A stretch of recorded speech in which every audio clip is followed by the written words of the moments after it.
Assalamualaikum warahmatullahi wabarakatuh. Saya Selsa Darmaulan dari Program Pendidikan Akuntansi Universitas Islam Riau akan menjelaskan sedikit materi pembelajaran mengenai pengangguran dan ketenagakerjaan. Di sini ketenagakerjaan itu ada 3, di mana ada jumlah penduduk, angkatan kerja, dan tingkat partisipasi angkatan kerja atau disebut dengan TPAK. Di mana yang pertama ada jumlah penduduk.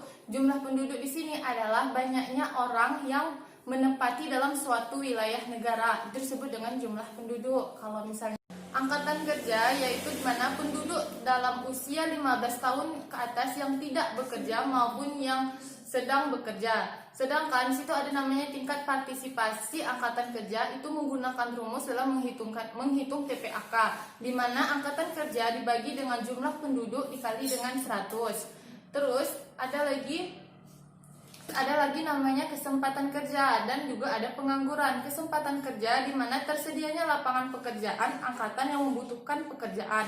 Terus ada lagi pengangguran. Pengangguran itu sejumlah orang yang tidak bekerja yang ingin memiliki sebuah pekerjaan. Terus ada jenis pengangguran dan faktor penyebab terjadinya. Kalau penyebabnya itu turunnya ke kegiatan perekonomian. Terus pengangguran semakin meningkat. Ada juga lagi penyebabnya munculnya pengangguran struktural. Juga ada penyebab lainnya, di mana yaitu ada kesulitan temporer dalam mempertemukan sumber kerja. Dan terus penyebab lainnya juga ada, yaitu pengantar musiman dan pengangguran musiman. Nanti saya akan jelaskan. Terus selanjutnya jenis pengangguran menurut lama waktu kerja. Di sini yaitu ada pengangguran terbuka, ada pengangguran menganggur, dan ada pengangguran terselubung. Pengangguran terbuka yaitu orang yang sama sekali tidak bekerja dan sedang berusaha mencari sebuah pekerjaan. Kedua ada namanya setengah menganggur, yaitu orang yang sedang bekerja, tenaganya kurang memanfaatkan dan diukur dari curahan jam kerjanya. Terus ada lagi yang ketiga, pengangguran terselubung. Pengangguran terselubung yaitu tenaga kerja tidak bekerja secara optimal atau secara sempurna. Terus ada juga lagi dampak pengangguran terhadap pembangunan ekonomi, yang itu ada 4. Pertama, menurunkan nilai pendapatan nasional dan pendapatan per kapitalnya. Yang kedua, itu ada mengurangi penerimaan negara. Terus ketiga, meningkatkan beban psikologis, dan terakhir 4, meningkatkan biaya sosial. Terus bagaimana cara mengatasi pengangguran? Itu ada cara. Yang pertama yaitu ada namanya pengangguran siklis. Pengangguran siklis ini terbagi lagi, yaitu ada peningkatan daya beli masyarakat. Yang kedua itu ada membuka proyek yang bersifat umum, dan terakhir yaitu membeli barang atau jasa. Itu termasuk ke dalam pengangguran siklis.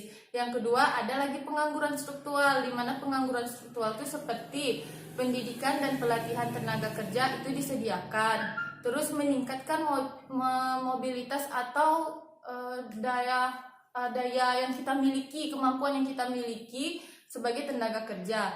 Terus yang ketiga, mendirikan industri padat karya. Terus ada lagi pengangguran friksional dengan pengangguran musiman yang tadi sudah saya jelaskan sebelumnya.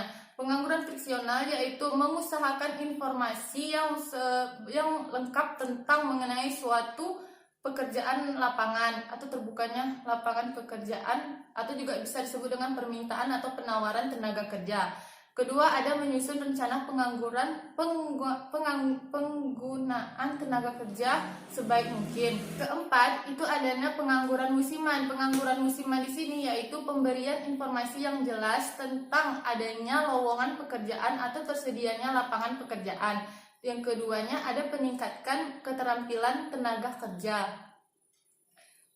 Terus terakhir, apa sih usaha untuk meningkatkan mutu tenaga kerja? Itu ada pemerintah, ada swasta, dan ada investasi. Pemerintah itu mendirikan berbagai pusat pelatihan bagi yang disertai dengan usaha meningkatkan mutu pada tenaga kerja. Terus swasta menyediakan kesempatan bagi para siswa dan mahasiswa untuk magang atau melatih minat bakatnya. Yang ketiga itu ada namanya individu, yaitu membekali dengan membekali dengan menampilkan keterampilan dan pengetahuan serta menanamkan jiwa wirausaha.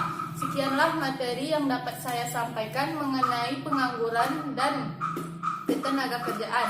Saya Sasa dan Maulan, akhir kata. Assalamualaikum warahmatullahi wabarakatuh.